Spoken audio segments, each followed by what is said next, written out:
Hi, Erik Linask here, coming to you from CommTel in Las Vegas, and it's my pleasure to be talking with Steve Johnson, who's the president of Ingate Systems. Steve, as always, it's a pleasure. Thanks for joining me.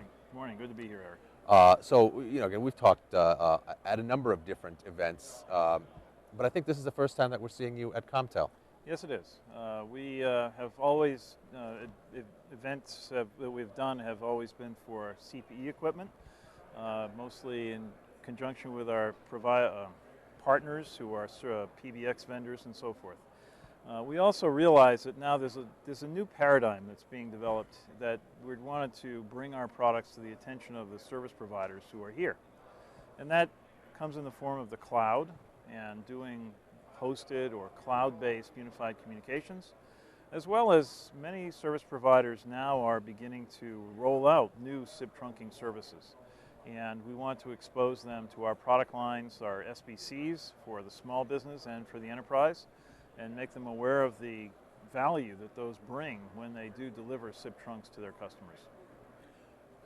So that really plays into some of the things you and I have spoken about previously about the role that the service provider community should and needs to play in educating the enterprise and the small business. That's true. The carriers really are the ones who are going to drive the adoption of SIP trunking and perhaps unified communications as well.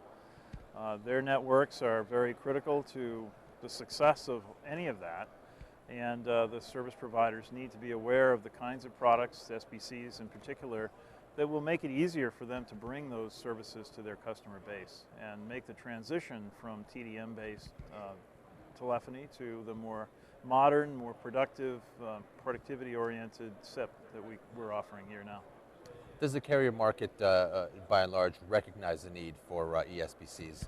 They really are beginning to, because they see a lot of concerns from the end users. Maybe three fundamental concerns that our products really evolve to solve.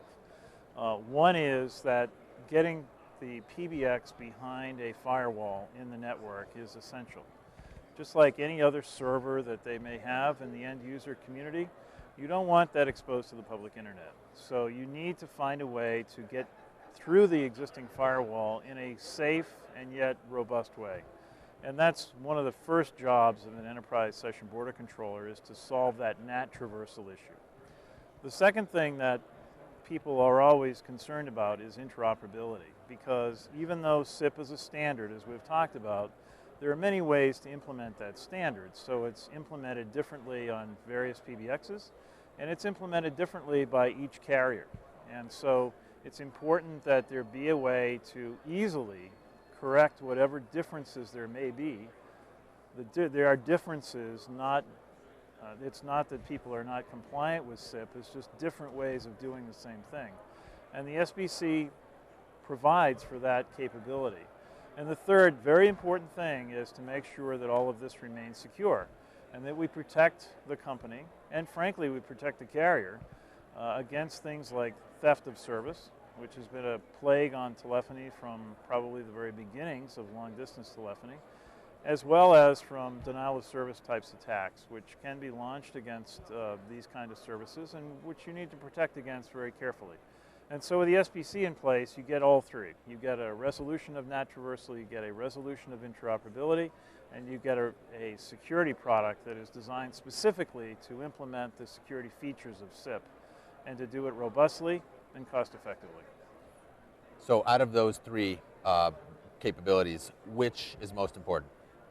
I don't know that you can say that one is more important than the other. You have to accomplish, or you have to solve all three in order to have a very strong, very robust implementation of SIP.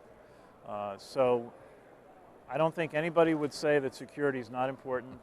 I don't think anybody would say that I don't care about interoperability, and I certainly don't think anybody would say I don't care about NAT traversal, because if they didn't, they would get a lot of good one-way audio, which is really not what communications is all about. So you really need to resolve the three of them. And on top of that, there are some other things we can add to this, which may be secondary, but those three are top-notch and they are all important. Well, I would certainly agree with that, and that you do need all three. Is interop the capability, the feature that is most appealing at this time? I think that's the thing that you have to get over. I mean, besides NAT traversal, you have to get past interoperability because otherwise the things aren't going to work together. Now, we know that the SIP forum is developing SIP Connect, which should be made available here as a standard or specification in the very near future. And we'll be talking a lot more about that at the SIP Forum upcoming SIP NOC event in Washington in late April, which I would invite anybody listening here who is of interest, who is a network operator, to attend, to sign up and attend. So there's a lot of progress being made, but even after that specification is available, it's going to take some time before all the PBXs and all the service providers have adopted SIP Connect, and we can truly say that everything can connect to anything else. In the meantime, the Ingate Separator and the Intratex IX78 perform those functions and make this a reality today.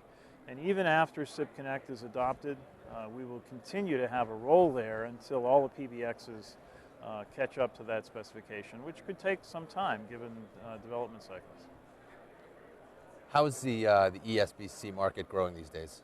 It's going very, very well. You know, we're seeing 50% growth year over year.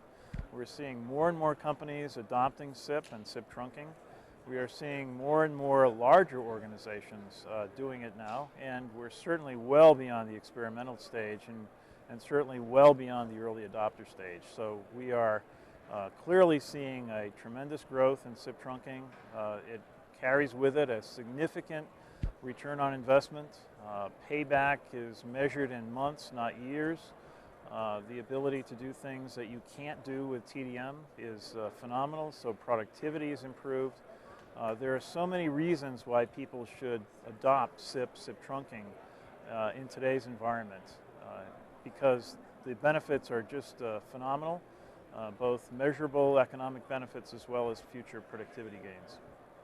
I think it's fair to say that you know, your comments are supported additionally by the competitive market.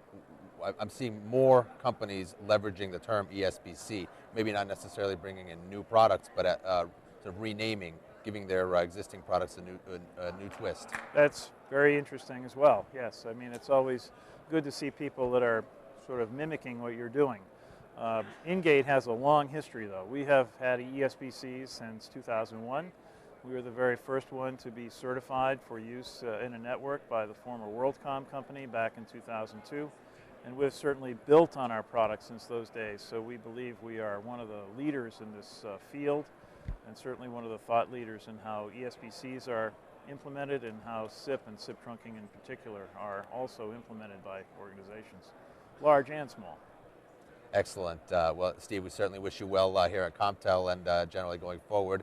I've been talking here at CompTel in Las Vegas 2011 with Ingate Systems' Steve Johnson. Steve, thanks. Thanks again.